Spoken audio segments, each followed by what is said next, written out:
Another week of hockey means another week of power rankings. Let's see where everybody's favorite teams have shaken out now that we have passed the halfway mark of the season, and starting as always at the bottom with the two teams in darkness, the Sharks and Blackhawks.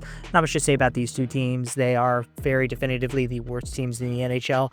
Only slightly behind the Nashville Predators, who, hey, had a good week. You know, they went 3-0 last week, beat Vegas, beat Minnesota, the sort of week that would really impress me if they hadn't completely shit the bed the entire first 2 months of the season. But alas, they are still down in the pathetic tier.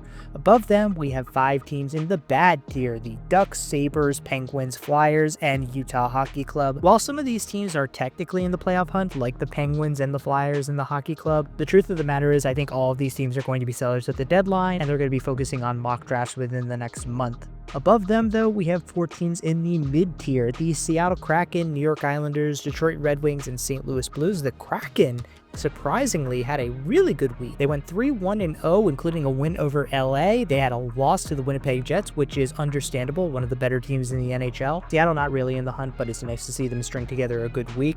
Above them, we have 2 teams in the are they good tier, those being the Calgary Flames and the Columbus Blue Jackets. Flames, as you remember, I named my Chaos Goblins last week, and how did they follow it up? By having the most Chaos Goblin week of them all. They lose twice to the St. Louis Blues, and they beat the Winnipeg Jets. Why can't you just be normal, Flames? On the other hand, the Columbus Blue Jackets are inexplicably in the wildcard hunt, and last week they had a very easy path to pick up 3 or 4 wins. They only managed to pick up 2 wins, one over the lowly Sharks, another over the Flyers in a shootout, lose to the Rangers in a shootout, and then lose to the Islanders. I just have no idea what the Columbus Blue Jackets are, and same goes for the Calgary Flames, but at least the Flames are my little goblins. Up above them, 5 teams that I think are in the hunt, including the Vancouver Canucks, Montreal Canadiens, Boston Bruins, New York Rangers, and Ottawa Senators. And hey, look, the Montreal Canadiens are just flying up the charts. They are now officially one of the teams that we can consider to be at least mediocre. Another good week for the Canadiens. They beat the Dallas Stars and the New York Rangers, but then they got absolutely toasted by the Toronto Maple Leafs, but still overall continuing their trend of the last couple of months upward. On the other hand, the New Jersey Devils, one of the big droppers of this last week, and one of the big droppers over the last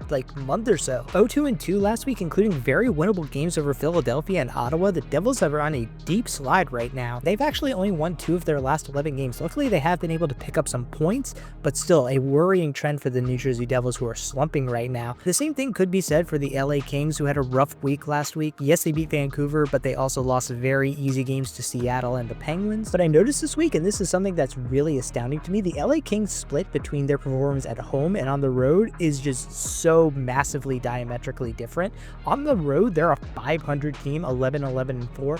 At home, though, they're basically unbeatable. They're 14-3-1. So this team, if they want to go anywhere in the playoffs, basically has to win out and get the top seed in the West, because if they go on the road for any extended period of time, they're probably not going to fare too well. But up above them, we have the loaded contenders tier, which includes the Minnesota Wild, Tampa Bay Lightning, Winnipeg Jets, Florida Panthers, Carolina Hurricanes, Vegas Golden Knights, Colorado Avalanche, Washington Capitals, and Toronto Maple Leafs. Vegas, unfortunately, had the worst week out of everybody last week, 0-3-1 against 3 teams that they absolutely should beat. Yeah, you could give them Carolina's a tough game, but losing to Nashville, losing to Chicago, losing to St. Louis, just unacceptable for a team like Vegas, who I thought was going to maybe start to separate from the rest of the contenders and establish themselves as an elite team. But there are only, in my opinion, 2 elite teams left, those being the Dallas Stars, who are now just starting to heat up, and the Edmonton Oilers, who in my opinion have cemented themselves as the best team in the NHL. They're not the top of the standings in terms of points, but in terms of their underlying analytics and their performance after that slow start, I don't think anybody should want to face the Oilers come April.